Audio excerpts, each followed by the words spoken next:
दोस्तों, आप सुनना शुरू कर चुके हैं जज्बातों का जहां वेद जावेद अख्तर। और आज से मैं एक नया सेगमेंट शुरू कर रहा हूं जहां पर कहानियां एकदम सच्ची होंगी, जो कभी ना कभी किसी न किसी मैगजीन और अखबार में छपी हैं। और वो कहानियां होंगी सनसनीखेज मर्डर मिस्ट्री, लूटपाट और क्राइम की घटनाएं। तो आइए बिना किसी देरी के साथ आज की एक कहानी शुरू करते हैं। एक लड़की जिसे बॉलीवुड में नाम कमाना था, घर से 1400 किलोमीटर दूर चली आई। काम की तलाश में इधर उधर गई, पर काम नहीं मिला क्योंकि उसे हिंदी बहुत कम आती थी। आखिर में एक आदमी मिला जिसने लड़की को मौका दिया, लेकिन कुछ दिन बाद ही उस आदमी की हत्या हो जाती है। नाम आता है उसी लड़की का। मर्डर मिस्ट्री सीरीज़ की कहानी में आज हम सुनाएंगे नीरज ग्रोवर मर्डर केस की पूरी कहानी। केरल के कोच्चि की मारिया मोनिका सुसाईराज कन्नड़ फिल्म की एक्ट्रेस थी। 2002 में कन्नड़ फिल्म झूठ के करियर से शुरुआत की। 2003 में एक्सक्यूज़ मी, 2004 में ओके सर ओके और 2007 में एक दंता जैसी फिल्मों में काम किया। लेकिन मारिया को बॉलीवुड में करियर बनाना था, इसलिए उसने कन्नड़ फिल्मों से नाता तोड़ा और 2007 में मुंबई आ गई। हिंदी कमाती थी, इसलिए जहां भी ऑडिशन देती लोग विचार करेंगे कहकर वापस कर देते थे। 25 साल के नीरज ग्रोवर ने मास कम्युनिकेशन किया और सिनर्जी एड लैब्स या यूँ कहें स्टार टीवी से जुड़ गए। ये एक प्रोडक्शन हाउस था जिसके ज़रिए लोगों को एक्टिंग के लिए चुना जाता था। चुनने वाली टीम में नीरज भी शामिल थे।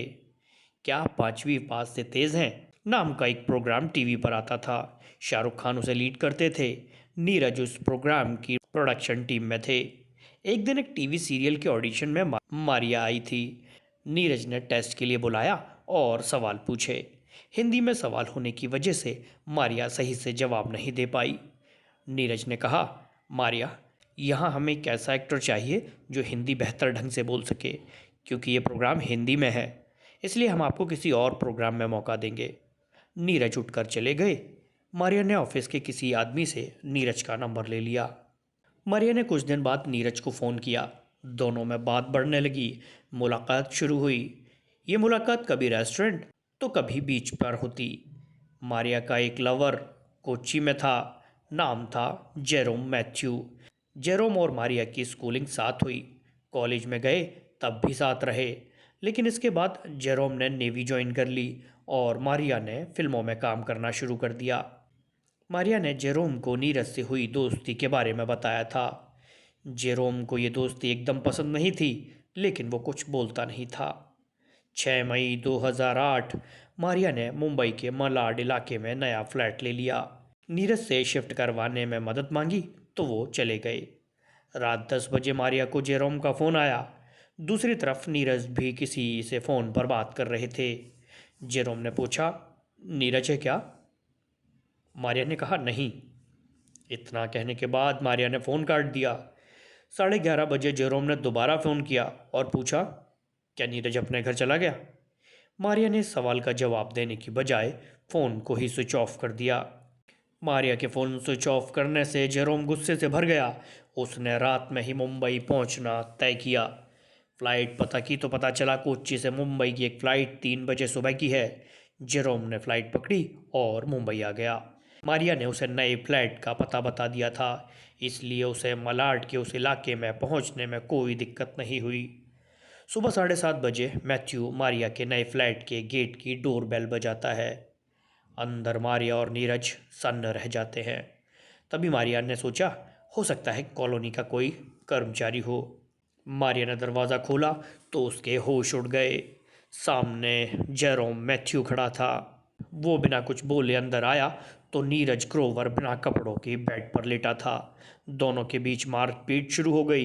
गुस्से से तमतमाए जेरोम ने किचन से चाकू लिया और नीरज पर ताबड़तोड़ हमले करना शुरू कर दिया। इस दौरान मारिया ने बचाने की कोशिश की तो जेरोम ने उसे झटकते हुए कहा, दूर रह वरना तुझे भी मार दूंगा। जेरोम के चाकुओं के वार से नीरज की वहीं पर मौत हो गई। 9 बजे दोनों ये सोचने लगे कि इस लाश को कैसे छिपाया जाए। मारिया ने अपने दोस्त जितेश से उसकी सेंट्रो कार ली और जेरोम के साथ मलाड के हाइपर सिटी मॉल गई और वहाँ से 3 बड़े एयरबैग के साथ एक बड़ा चाकू खरीदा। एक रेस्टोरेंट में खाना खाया। 3 बजे दोनों लौटे और अगले 1 घंटे में लाश के छोटे छोटे करीब 300 टुकड़े कर दिए। उसे 3 बैग में डाला और कार में रख दिया। दोनों लाश लेकर ठाणे साइड वाले हाईवे पर निकल गए। शाम के करीब 7 बजे पालघर जिले के मनोर पहुंचे। गाड़ी से बैग उतारा और उस पर पेट्रोल डालकर आग लगा दी। जब लग गया कि लाश जल चुकी है, तब वो वहां से लौटे। जेरोम रात भर मारिया के साथ उसी फ्लैट में रहा। 8 मई को 12:30 बजे मुंबई से कोच्चि की फ़्लाइट पकड़ी और वापस चला गया। नीरज 8 और 9 मई को ऑफिस नहीं पहुंचा तो दोस्तों ने उसे फ़ोन लगाया। फ़ोन स्विच ऑफ आ रहा था। मारिया को फ़ोन लगाया तो उसने कहा 7 मई को रात में वो गया था, फिर नहीं आया। दूसरी तरफ परिवार वालों को भी नीरज के गायब होने की खबर लग गई। पिता अमरनाथ ग्रोवर और मां नीलम ग्रोवर परेशान हो गए। उनकी तरफ से पुलिस में नीरज के लापता होने की रिपोर्ट लिखाई गई। पुलिस ने जांच शुरू की। मोबाइल की लोकेशन मारिया के फ्लैट पर दिख रही थी। पुलिस पहुंची तो मारिया ने फ़ोन दे दिया।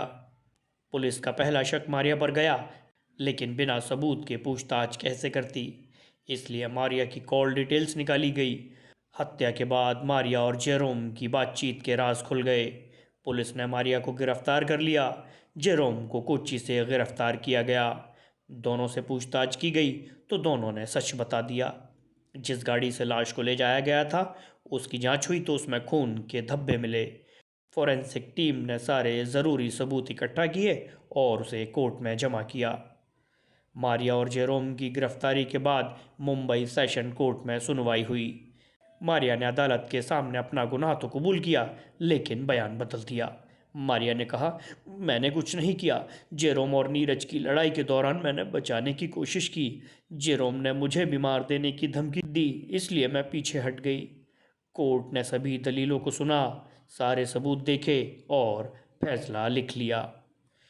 11 जुलाई 2011 को कोर्ट ने जेरोम को आईपीसी 1860 के सेक्शन 304 के तहत 10 साल की सज़ा सुनाई। मारिया को सेक्शन 201 के तहत सबूत मिटाने का दोषी बताते हुए कोर्ट ने 3 साल की सज़ा सुनाई। जिस दिन सज़ा सुनाई गई उसी दिन मारिया बाहर आ गई, क्योंकि उसने 3 साल से ज़्यादा वक्त जेल में बिता लिया था। कोर्ट ने दोनों दोषियों पर 50-50 हज़ार रुपये जुर्माना भी लगाया। सज़ा के दौरान कोर्ट ने कहा, ये मर्डर कोई प्लान मर्डर नहीं था, गुस्से में किया गया कत्ल था। जेरोम कोई हथियार लेकर नहीं आया था। मारिया ने जेरोम को रोकने की कोशिश की, लेकिन बात नहीं बनी। कोर्ट के इस फैसले से नीरज ग्रोवर का परिवार संतुष्ट नहीं हुआ। परिवार ने कहा, ये सरकार का काम है, वो इस फैसले को हाई कोर्ट में चैलेंज करें। हमारे पास इतना पैसा नहीं है कि हम लड़ाई लड़ सकें। किसी भी कोर्ट में कोई चैलेंज नहीं किया गया। जेरोम भी 2018 में जेल से बाहर आ गया। फैसले के तुरंत बाद बॉलीवुड डायरेक्टर राम गोपाल वर्मा ने नीरज ग्रोवर मर्डर केस पर फिल्म बना दी। नाम रखा नॉट अ लव स्टोरी। ये फिल्म 18 दिनों की शूटिंग में पूरी हो गई। 19 अगस्त 2011 को जब रिलीज़ हुई, तब राम गोपाल वर्मा ने कहा था कि मारिया को ये फिल्म ज़रूर देखनी चाहिए। तो ये थी आज की छोटी मगर इंटरेस्टिंग क्राइम स्टोरी। आपको ये सेगमेंट कैसा लगा, कमेंट ज़रूर कीजिए। और इस तरीके की और भी कहानियाँ सुनना चाहते हैं तो चैनल को सब्सक्राइब कीजिए और बेल आइकन को हिट कीजिए। तो मिलते हैं नई वीडियो में किसी नई सनसनीखेज़ कहानी के साथ। तब तक अलविदा।